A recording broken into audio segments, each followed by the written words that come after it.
Hello, everyone. Welcome to the American Club of Hamburg. We have back with us a person that we had actually on February 10th of last year, Joe. He was a former GOP primary challenger of Donald Trump. So he ran for president. He was a former congressman from Illinois. He was in the 8th district, which now Tammy Duckworth, well, I think they redistricted it quite a bit. So, and he's also he's been a conservative radio host, and I think all the way up until October of 2020, he was still supporting. Made a statement on Twitter that even tweeted that he would be grabbing his musket if Donald Trump lost the election. He's made, I think, an about face here, and has become a stark critic of President Trump, describing him as unfit and saying that Trump will become a cult. And he also wrote his, last time he was here, he had just written his book, Fuck Silence, calling Trump out for the cultish, moronic, authoritarian con man he is. Joe, welcome back to the American Club of Hamburg. David, it is wonderful to be with you. Hello, everybody. It's great to be with you all. Thank you.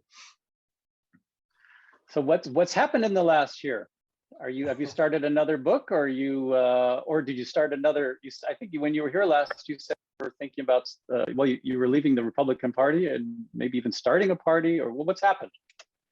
So I left the Republican Party back almost 2 years ago when I ended my Don Quixote primary challenge against Trump.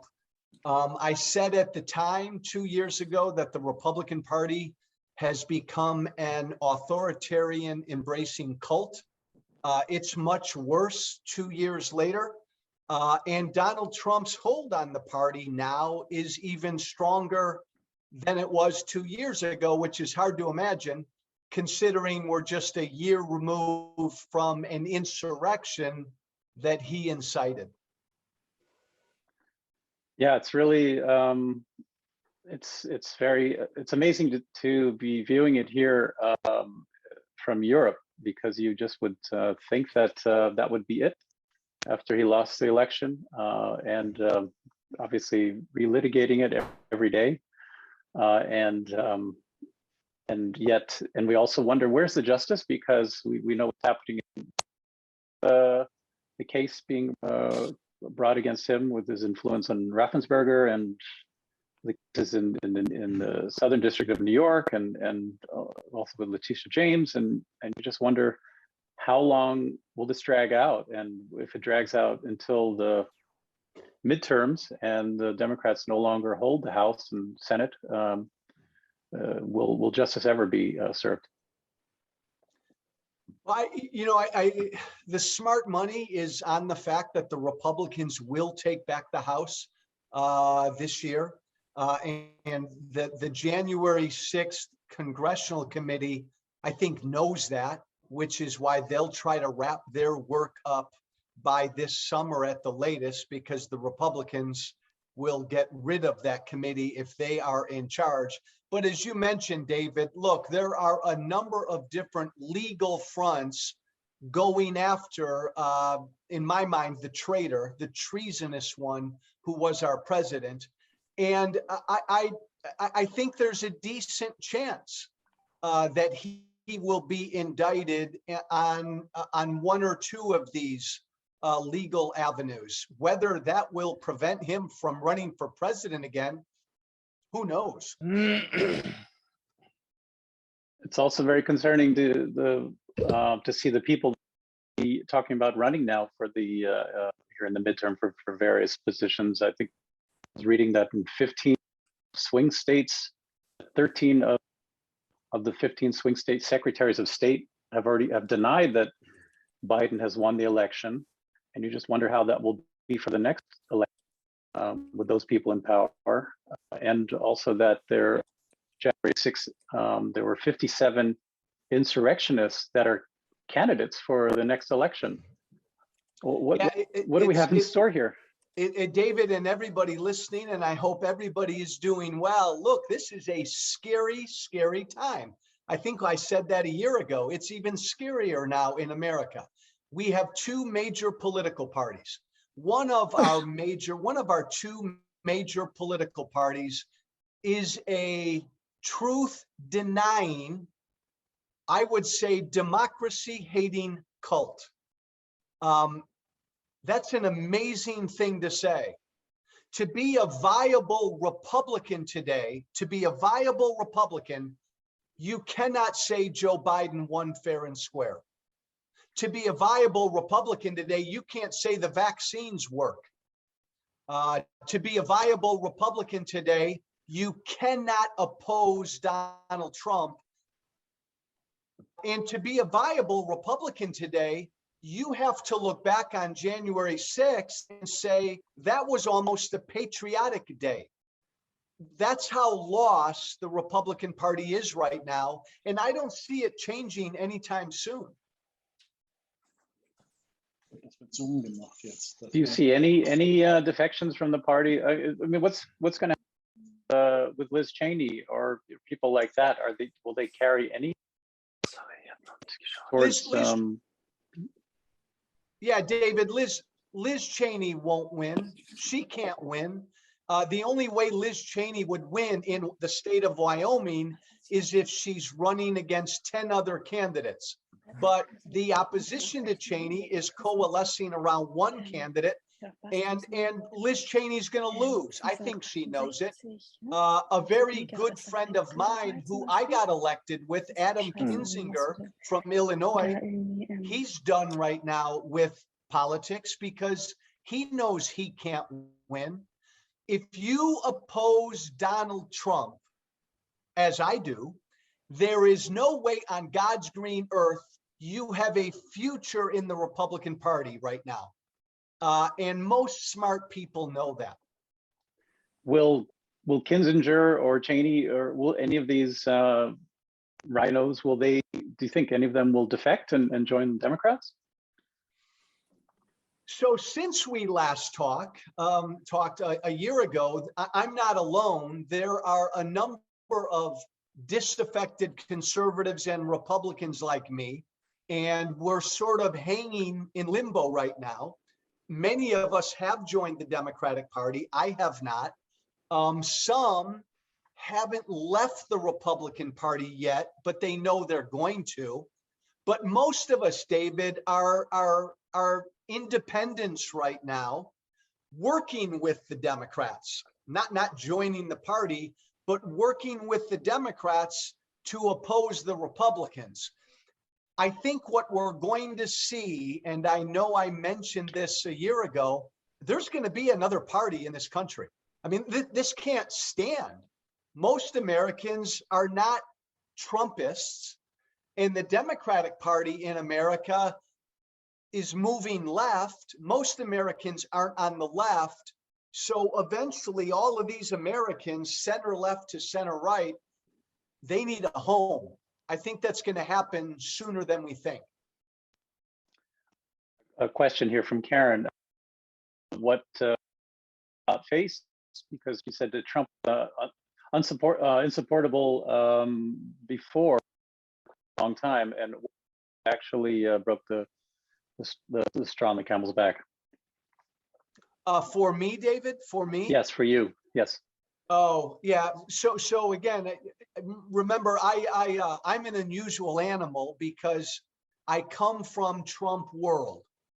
I come from the Republican Party base. I voted for Trump in 2016. I didn't love him. I didn't like him. He wasn't Hillary. That feels like 100 years ago. I was guilty back in 2016 because I didn't pay enough attention to Trump. From the moment he got elected and I began to pay attention to him, I realized that every time he opened his mouth, he told a lie. I couldn't live with that. My final straw with Donald Trump was back in Helsinki in the summer of 2018, when Donald Trump stood in front of the world and said, I stand with Putin and I don't stand with my fellow Americans. That was one of the greatest acts of disloyalty I've ever seen in a president. From that moment on, I've opposed him with every bone in my body. And carrying on with that thought, we see Tucker Carlson when he was over in Hungary with Orban, and it seems like they are trying to give Biden the hardest time, looking for any, almost acting like that they will somehow side with Russia. How is it shaping up now with what's going on on the Ukraine, on the border? How are the Republicans positioning themselves with that conflict? Well, congressional Republicans are struggling because congressional Republicans still tend to be more hawkish, and they want America to assert a very strong stance defending Ukraine. But Tucker Carlson channels where most Republican voters are right now. Nobody in America channels the Republican Party base better than Donald Trump and Tucker Carlson. And most most Republican voters generally don't want to go to war and generally don't want to send American men and women overseas into another military venture. That's certainly where Tucker Carlson is. You know, Donald Trump, you never know where he is. But the troubling aspect of this is, the more important troubling aspect is, the Republican Party is increasingly very authoritarian. I mean, look, they clung to Trump. They want Trump to be a strong man. They loved the fact that Trump embraced Putin and Erdogan. And Tucker Carlson's the same way. And Tucker is heading back to Hungary to bow down at the feet of another authoritarian. That's where the base is. It's troubling. I have another question here from Wendy. She asked who the most promising successor to Biden would be from the Democrats. Boy, that's a tough one, Wendy. The Democrats are in a heap of trouble. Joe Biden's about 194 years old. I'm exaggerating a little bit. I don't know if he can run again. And remember, 81 million people voted for Joe Biden, more than any other candidate for president in American history.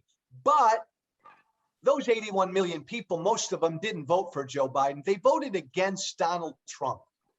And so the Democrats are in trouble. The Republican troubles are kind of overshadowing the Democrat Party troubles.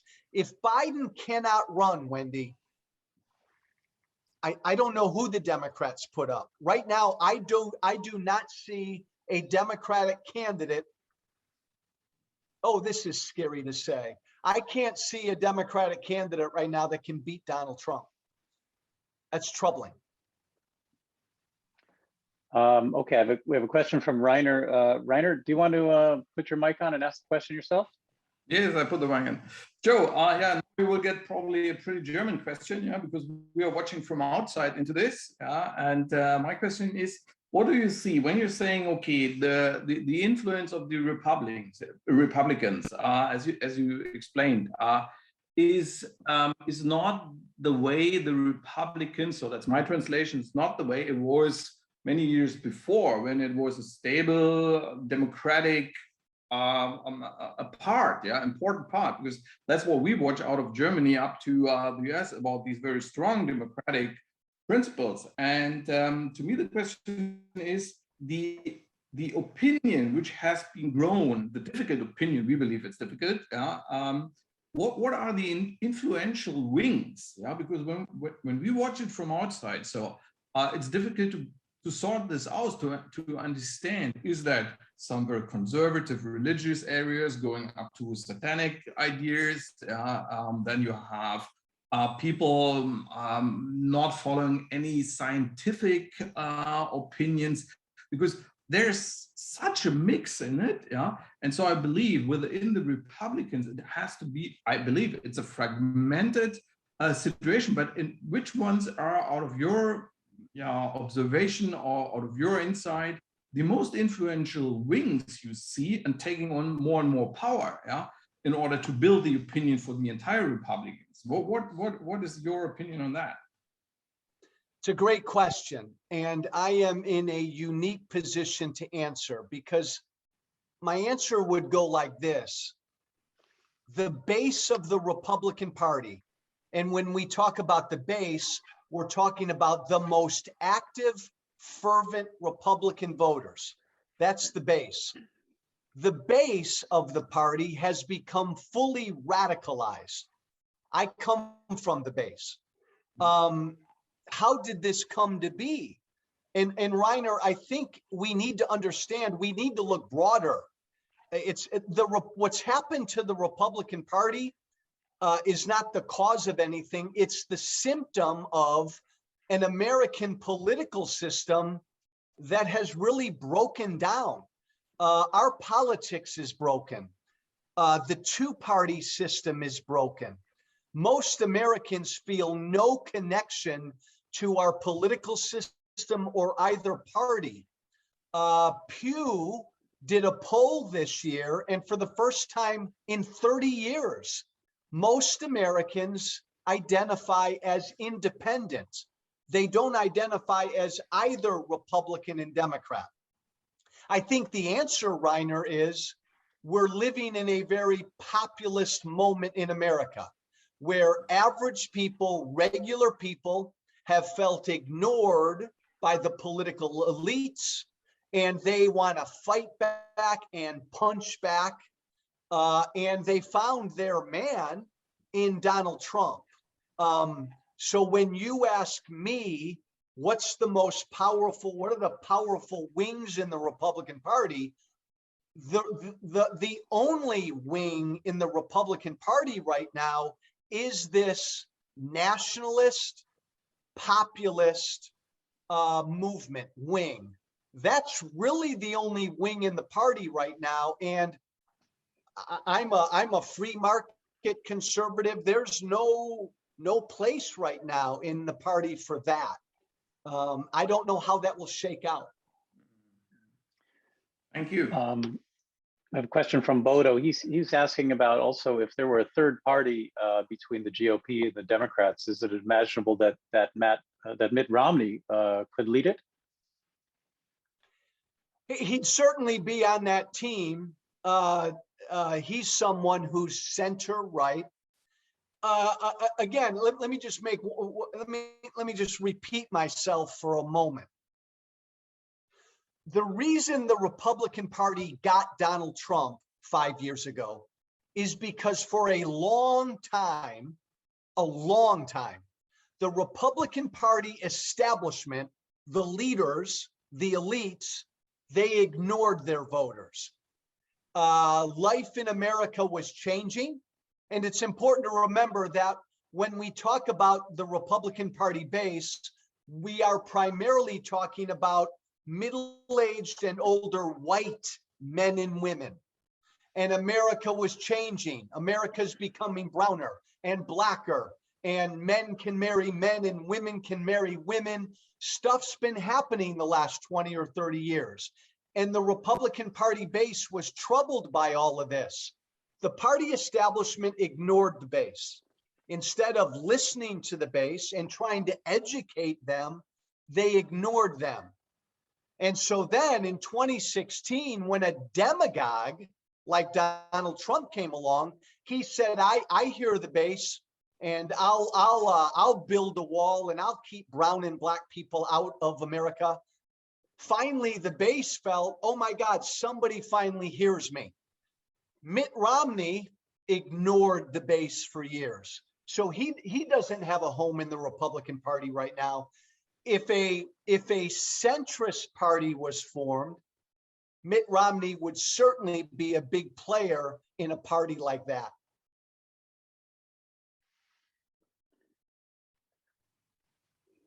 You know, when you see what's I hope that made also sense. Yes. What about the Libertarian Party or it used to be the Independent Party? Do you remember that with what Anderson and the Hugh Sutton sound? What's his name? Ross Perot, or what Ross about these? Perot. Did those parties just disappear? They're fringe parties in America. The Libertarian Party is barely measurable. The Green Party is very measurable. You guys barely measurable. You all know this. We are not a parliamentary system in America. We have two major political parties, and over the last 150 years, those two parties have built up protections, and they've built up a structure to make it really difficult to have a viable third or a viable fourth party. The only way it can be done is with money, a lot of money. So I think what's going to happen in the next 2 to 4 years is you're going to get independent businessmen who are sick of the Republican Party and don't want the Democratic Party. You're going to get rich businessmen and women who are going to put money into a new centrist party. That's the only way it can happen. It doesn't seem very likely, right? Or, well, David, or you will get a really wealthy businessman or woman who will just run for president as an independent and spend their own money. I suppose that's possible because there are few people out there that are much wealthier than Donald Trump. Can I say one more thing? The dark Irishman I am. We are living in, and I said this back when I was in Congress 8 years ago, I think we are living at the onset of a third American Revolution. I believe that. I do not believe America has been this divided since just before the Civil War. I think this is a scary, dangerous, bumpy time. I don't know, and I don't believe, I'm unsure if the United States of America can stay united. Now, when I said that 8 or 9 years ago, people threw tomatoes at me. They thought I was crazy. More reasonable people than Joe Walsh are saying that now. Is America irrevocably divided? I can't answer that question now, and you can't either. We're at that point, and it's going to be a bumpy, rocky few years here. Do you think this external conflict, say what's amping up in Ukraine, is that something like that? Would the Republicans come around? Would there be a unification if there's some great adversary, some great threat? Oftentimes a great adversary or a great threat can help unite the American people. But I mean, think about this. 2 years ago, we were hit by a great adversary, a once-in-a-lifetime virus. And how did America do coming together to fight that once-in-a-lifetime virus? That divided America politically, I would argue, more than any country in Europe. Now, granted, when COVID hit, we had the worst possible person in the White House to try to unite America. But COVID, a once-in-a-lifetime threat, divided this country in tremendous ways when it came to wearing a mask or getting the vaccine or everything we were supposed to do. This country didn't come together. So I don't think, Ukraine, defending Ukraine against Russia, most Americans just don't care. Yeah, that's what I'm afraid of. We have I'm a question from Irishman. I apologize. We have a question from Herbert Kvella. Herbert, would you like to join and ask the question yourself? I don't know if he has his microphone on. If not, I'll ask it. Okay, he said that he compares the attitude of the GOP to the hardcore of COVID-19 deniers in Europe. with the hardcore, there is no common ground. They can't be won back with them. To what extent is he exaggerating or wrong? No, he is spot on. But here's the scary thing. The hardcore COVID deniers are not some fringe group in America. They are, again, that's the base of the Republican Party. Maybe 20 or 30 years ago, it would have been something fringe. That's now the typical Republican. I can say that because I come from their world, and every single day still, I engage with hundreds of Republican base voters. And I can tell you, the Republican base they still don't believe COVID was that big of a deal. They don't believe the vaccines work.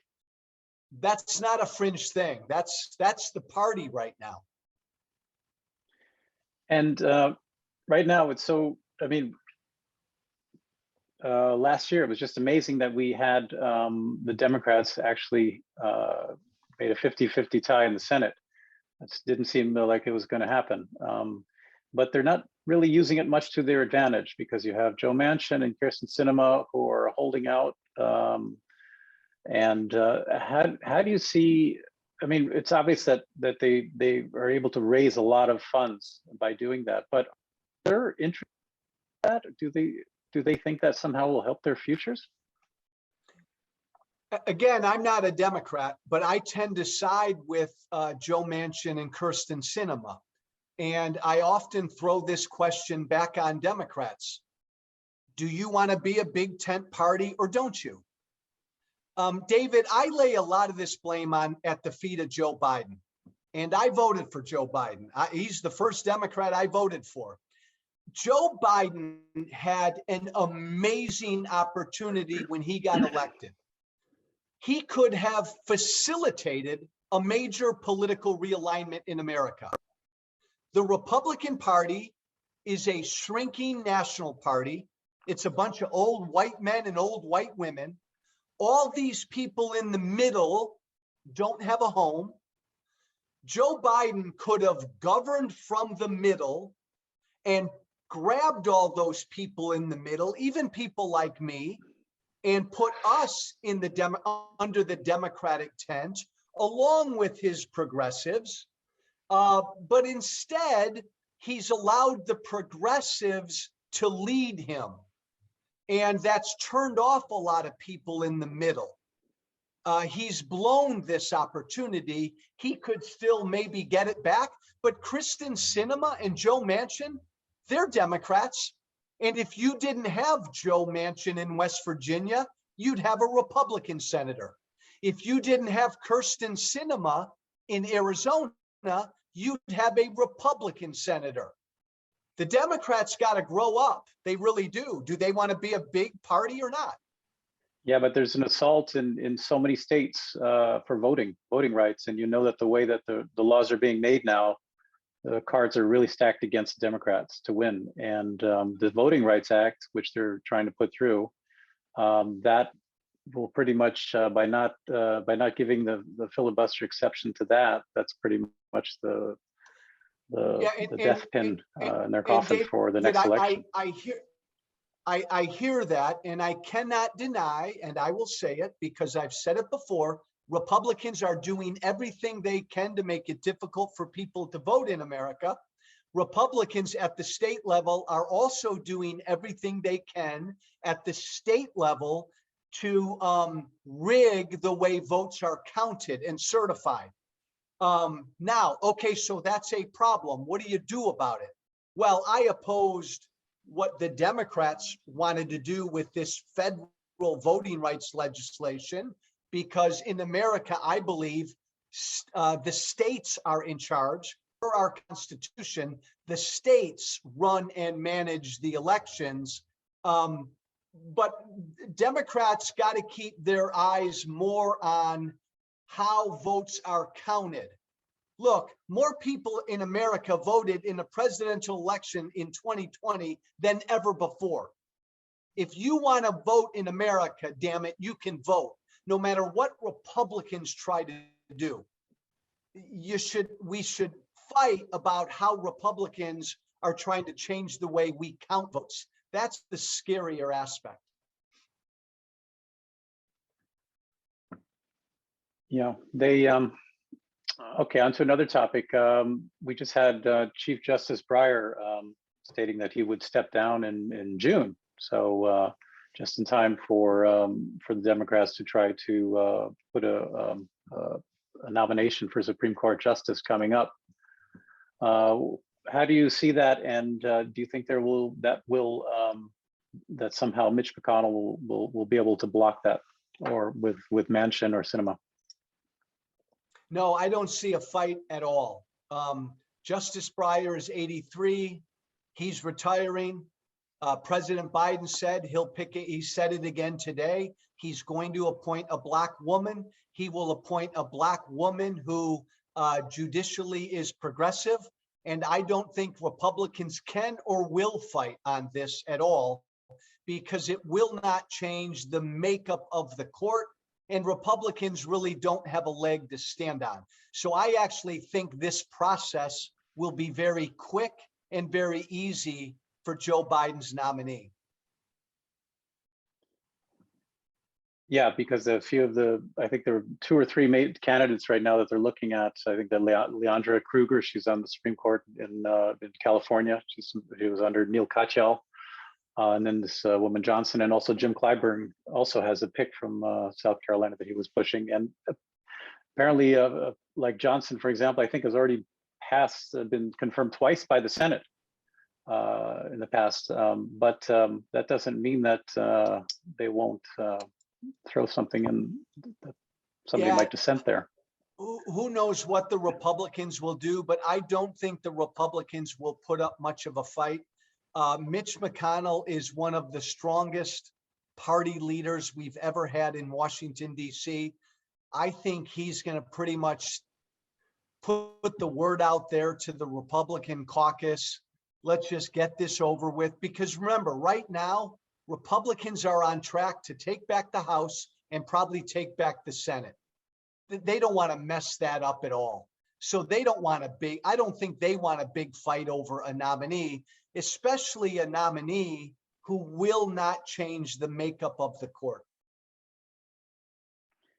Do you think that Trump will really run at the next presidential election, or is he just doing this to have attention and to raise tons of money? I will say hell yes. Hell yes, he will run. I will say the only way Donald Trump will not run is if he's in jail or he's convinced there's no way he could get elected again, because Donald Trump is a coward and he doesn't want to lose again. But in all likelihood, he's going to run again. And if he runs, no Republican will challenge him. Let me say that again. If Trump runs, no Republican will challenge him for the nomination. So he'll win that going away. And unless the Democrats get their act together, Trump's got a 50-50 shot at being president of this country again. Wow. Yeah. I'll be able to sleep well tonight. Tammy had a question. She said, exactly what did Biden do that demonstrates allowing the progressives to lead him? Joe Biden, it's a good, fair question. Joe Biden had really, and again, my premise is 81 million people voted against Donald Trump.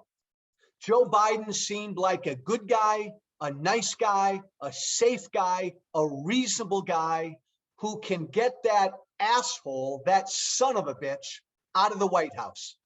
And people wanted Joe Biden to be competent. They wanted Joe Biden to be calm. They didn't want chaos anymore. When it came to what Biden should have done, look, we're still in a once-in-a-lifetime pandemic. Joe Biden should have focused like a laser beam, and only a laser beam, on helping Americans get through COVID. That should have been it. economically and healthcare wise, help this country win this war against this virus. That should have been Biden's calling. In addition, America's infrastructure is falling apart. Joe Biden should have gotten that bill passed immediately last year, and already there would be jobs that would have been created. But Joe Biden was told by people, oh, you can do more than that. We can change the Senate rules, and we can transform the way Americans vote in this country. And we can spend all of these trillions of dollars to transform the role of government in America. Joe Biden let that proceed. And it was pretty clear early on last year that Manchin and Sinema, two Democrats, and they're not the only ones, by the way, guys. This is important, David. Joe Manchin and Kyrsten Sinema get all of the newspaper headlines, but there were more Democrats in the Senate who did not like how transformative Biden was becoming. So there would have been more Democrats who opposed what Biden was trying to do. The final point I'd make is this. In America, about 70% of a president's job is communication, right? The bully pulpit. Explain to the American people, inspire, educate, lead. I like Joe Biden a lot, but he's done a lousy job of communicating to the American people. In his defense, he's almost 80 years old.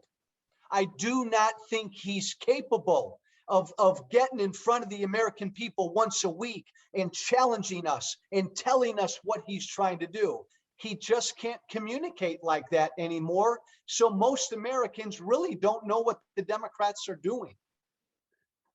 Well, it's also a bit of a relief to not have somebody on all the time just blasting their own horn that we put up with for 4 years. And actually last week, Biden, I think he gave the longest press conference that president had ever given. That was you're quite right, a testament. David.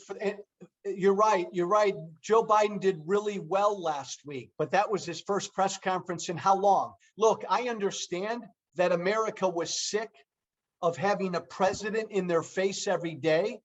But there's some happy medium between that and a guy who you barely hear from. And America wanted more than just a guy who you barely hear from.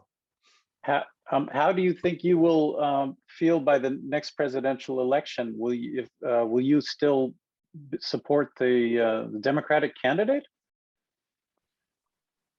Well, I probably won't run for president again. Look, I am, every time I go on TV, every time I go on CNN or NBC, I say the same thing. I am a conservative, but right now, the greatest threat to America is Donald Trump and this Republican Party. So right now, as a conservative, I am locking arms with my Democratic friends, and I am going to do whatever I have to do to defend democracy, even if I disagree with Democrats on issues. So in 2022, this year, and in 2024, I will continue to do everything I can to oppose this dangerous Republican Party. Yeah. So tell us, what have you been up to in the last year since we last saw you? Tell us about your activities. Well, since we last talked, and I think when we last talked, I was back on the radio. I had a radio show around the country, taking this voice to conservatives around the country. I lost my radio show because I opposed Donald Trump. And in America right now, you cannot have a conservative talk radio show if you oppose Donald Trump. So I lost the radio show. So I do a lot of TV, and I launched a podcast about 3 months ago. It's called White Flag with Joe Walsh. And the whole point of the podcast is every week I sit down with someone who thinks very differently than I do. I sit down with someone who disagrees with me, somebody else pretty well known who disagrees with me on the issues, and we spend about an hour to see if we can find some common ground. You know my political background. I was the Tea Party musket grabbing conservative. I did a lot to help divide America. America right now, as we've talked about, is dangerously divided. So I'm using my platforms, David, to try to help heal that divide, to get people talking to each other. So did you say the name of it is Red Flags? It cut off just when you Oh, I'm began sorry. that. White flag. White flag. Okay. White flag. White flag with Joe Walsh. The white flag of surrender. I am surrendering. It's time to talk. Damn it. And the podcast is still going on. Yes. White flag with Joe Okay. Walsh. You can listen to it wherever you listen to your podcast. Okay. We have a question from Peter Klaua. Peter, can you please make the question short, okay? Concise. Yeah. Go ahead, Peter. Well, first of all, thanks for having me. What's your take on the so-called super conservative Trump network he just launched? It's a joke. Like Peter, like everything else he tends to touch, nothing will come of it. It's just a way for him to raise money. The one constant thing we know about Trump, all he cares about is himself and money. So he's using it, Peter, to help him raise money. Nothing will come of it.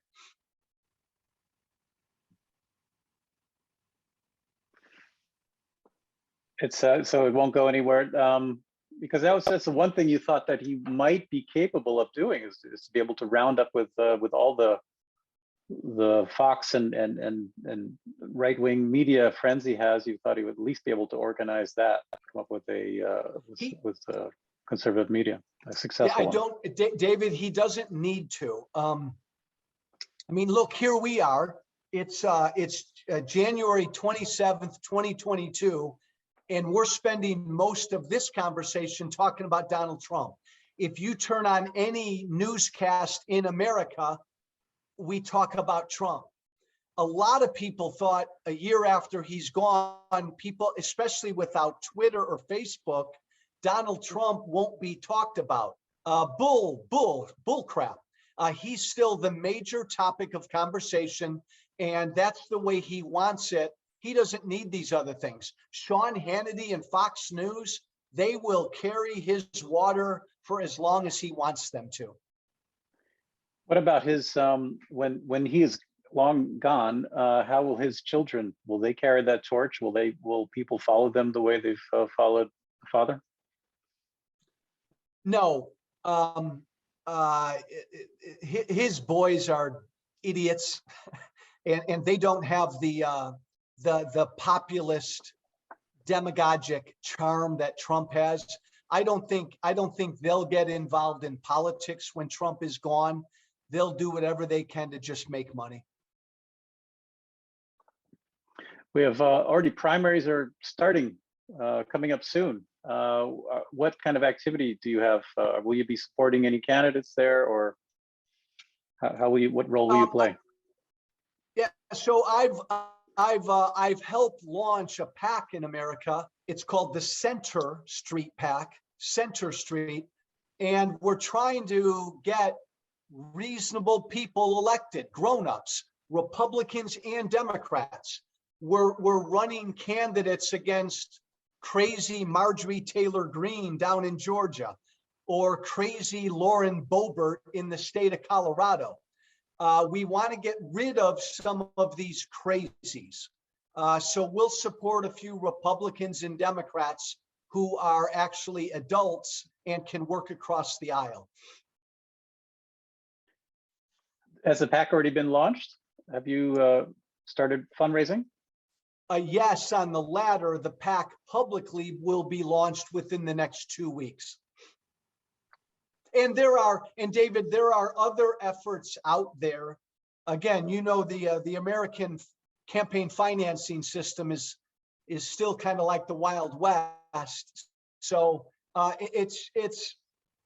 but I want to caution everybody. I think we can succeed and help defeat some of the crazies, but I'm not optimistic in general, especially about the crazies in the Republican Party. There will be many more Marjorie Taylor Greenes sworn into Congress next year than there are now. And that's because of the way we draw districts in America. And again, right now on the Republican side, the crazier you are, the better your chances of winning a Republican primary. Once Trump is no longer in the picture, will you return to the Republican Party, do you think? That's a delicate question, because I've been very public in that for me, never Trump means never Trumpism. And so that means never Ron DeSantis. I know Mike Pence very well, but that means never Mike Pence. I can never support any Republican who supported Donald Trump after 4 years of this guy's presidency. I can't support any Republican who denies the vaccines work. I cannot support any Republican who will not say that Joe Biden won fair and square. I can't support any Republican who doesn't understand and won't say that January 6th was an insurrection. So David, the problem is, even when Trump is gone, all of these other people that Trump has helped elect, that's going to be the Republican Party for quite some time. So I don't see that there'd be any room in that party for me for a long, long time. Thankfully, I'm only 24 years old. We have, I think maybe next month, they might be starting the hearings, right, for the January 6th committee. They might be public hearings. How do you see that playing out? I know that it's probably on like Newsmax and one news network that they probably won't even cover any of that. They'll cover things like jelly beans or M&Ms or things like that. How do you see it playing out? What's coming up? Here's how it's going to play out. And mark my words, everybody. The January 6th committee is going to hold public televised hearings that will be covered by everybody. I think even David, Fox News will cover them. And really? In these hearings, they will show the case that not only did Donald Trump incite an insurrection, Donald Trump and people around Trump did whatever they could to literally enact a coup. I think that that's going to be put out there. And you know what? It will not matter at all to one Republican Party voter. It just won't. Now, my hope, David, is it will energize the rest of the country to get off of their behinds and rally to vote this year. But I don't think anything the January 6th committee puts out is going to move that Republican Party base, sadly. Yeah, that's what the times we live in now. We also hear that in Russia, the news that people are receiving is that Ukraine is ready to invade Russia. So, that's everyone's telling it from their perspective, whether it's true or not. How do you see then what will happen and what will happen when we have the presidential election and say Biden wins again, and then Trump just shows up anyway saying that he won, and on Inauguration Day? How will this play out? Do you think that really civil war is a scenario that is possible here? So my crystal ball, David, says Republicans are going to win the House, and I think they'll probably take back the Senate. And then you're going to see 2 years of nothing happening politically, except the Republicans will try to exact revenge on the Democrats based on nothing. I expect Donald Trump to run again. I think there's a 50-50 chance Trump wins. I actually do expect Biden to run again unless he physically can't. I just want to remind everybody, take the long view. We are living in a revolutionary period in our country. And the jury is out. I mean this. Can this American experiment last? We can't answer that now. We may not be able to answer that for another 10 years. But I think we're in the beginning of a period where when we get out of this period, we'll know that answer. Following along with that, Tammy asked, Joe, is there a way to rebuild confidence in our electoral process? Worrying about disenfranchisement or fraud is one of the few unifying concerns we have. What are the viable steps we could take to build confidence across the spectrum? It's a great question, Tammy, and it's my biggest fear. To me, this is the scariest thing that Donald Trump did last year. He attacked our elections process. He attacked the very heart of America. It's the only way we get it back is we need courageous leaders, Republican, independent, Democrat, conservative, and liberal, to come together and protect our elections and go after these people who are attacking the legitimacy of our elections. Protect the vote. Encourage people to vote. And that's why I got to be honest, I was so disappointed in Joe Biden's answer last week, David. Joe Biden was asked, do you think the 2022 election results are going to be legitimate? And Biden said, it depends. Bad answer. Wrong answer. Yes, the 2022 elections will be legitimate. Get out there and vote, and we're going to do everything we can to protect your vote. But we believe in the sanctity of American elections. Biden should have said that. And I think we need a broad coalition to make that a drumbeat every day in America. Yeah, I'm sure that he was just persuaded by all of the things that are happening in many of the states with the new laws that they're passing in the legislatures to make sure that votes are not counted. So we're in the final a couple of minutes here. What words of wisdom can you leave us with? Oh boy. What hope do we have for the U.S.? I mean, you can see that, living here, we're not very far from. There's only one country between us and Ukraine, and I know that Biden's just sent a few 8,500 troops, and NATO's kind of, but that they probably won't intervene if the country is invaded. And we want to know that the U.S. is still somehow at least not fighting itself. What are we supposed to think of the future here? Yeah, and again, I love chatting with you all, and I apologize that I'm such a downer. But what the heck, I can only say what I believe. I do not see America united for a while domestically. But David, when it comes to foreign policy, look, Biden is a big alliance guy. He's a big NATO guy. I believe most Americans are very pro-NATO. And so if Russia does what they shouldn't do, I think America and Biden will help lead a strong NATO response that most of the American people will support, as long as it's a strong NATO response. Most of America's there.